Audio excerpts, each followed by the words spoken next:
ஏன் நம்ம வேலூர் மாவட்டத்தில் பொற்கோயிலில் தினம் 10,000 பேருக்கு அன்னதானம் நடக்குது. வாழை இலை போட்டு உலகத்தில் எங்கேயுமே இல்லாத பசு நெய்யை இலையில் சாதத்தில் விட்டு அன்னம் போடுறாங்க. அப்படிப்பட்ட அன்னதானங்கள் புண்ணியத்தை தரும். அந்த மாதிரி அன்னதானங்கள் நடக்கும்போது அதற்கு நீங்கள் செய்கிற காரியங்கள் நமக்கு புண்ணியத்தை தரும். ஏன் திருப்பதியில் அகண்ட போதனை நடந்துக்கிட்டே இருக்குன்னா, அந்த அன்னதானம் சேர் போட்டு சாப்பாடு சாம்பார் எல்லாமே காய்கறியோடு வச்சு தேவையாக போதுமான்னு கேட்டு பகிர்றாங்க. அதை விட ஒரு படி மேல் நம்முடைய வேலூர் பொற்கோயிலில் பார்த்தீங்கன்னா அந்த அன்னதானம் வாழை இலையிட்டு அன்னம் சாம்பார் ரசம் மோர் அத்தனையும் இட்டு பதார்த்தங்கள் வைத்து கூடவே பசுனை சுத்த பசுனையோட நெய்ச்சோறுவாங்க இல்லையா.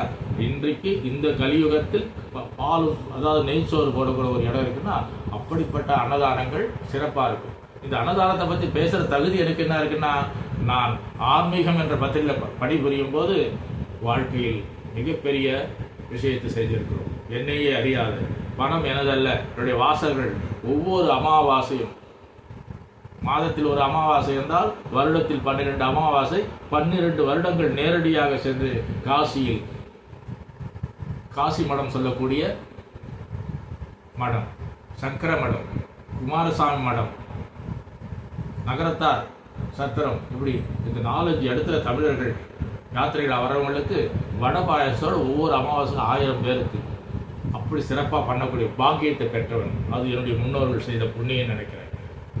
எண்ணம் தான் எனது, அந்த எண்ணம் கூட இறைவன் எனக்கு கொடுத்தான். ஆனால் அதற்கான பணத்தையும் செய்யக்கூடிய தகுதியும் அந்த இறைவனே அந்த ஆன்மீகம் என்ற பத்திரிகை மூலம். இப்படி அன்னதானம்னா ஏதோ நம்ம நினைச்சிருக்கோம், கலந்து சாம்பாரை கலந்து மோரை கலந்து தட்டில் வச்சு தெருவில் நின்று கொடுத்தா அது அன்னதானம். அன்றைக்கு பசி போகும், அதற்கும் பலன் உண்டு. ஆனால் நீங்கள் நினைக்கிற கர்மா அதில் திரும்பினா தேராது. அன்னதானத்தை அன்னதானமாக செய்யணும், வஸ்திரதானத்தை வஸ்திரதானமாக செய்யணும், கோதானத்தை கோதானமாக செய்யணும். இதெல்லாம் புரிந்து சாஸ்திர வழியில் எப்படி நடக்கிறதோ, சாஸ்திரங்கள் என்ன சொல்கிறதோ, வேதங்கள் என்ன சொல்கிறதோ, வேதங்களும் சாஸ்திரமும் தெரியலன்னா அந்த வேதியர்கள் படித்தவர்கள்ட்ட போய் கேட்டு, ஐயா இப்படி செய்ய போகிறோம், அது எப்படி செய்யலாம் கேட்டிங்கன்னா நிச்சயமாக அவங்க வழிவர சொல்லுவாங்க. அப்படிப்பட்ட வழியில் நீங்கள் செய்யும்போது இப்படிப்பட்ட விஷயங்கள் நமக்கு தெரியும்.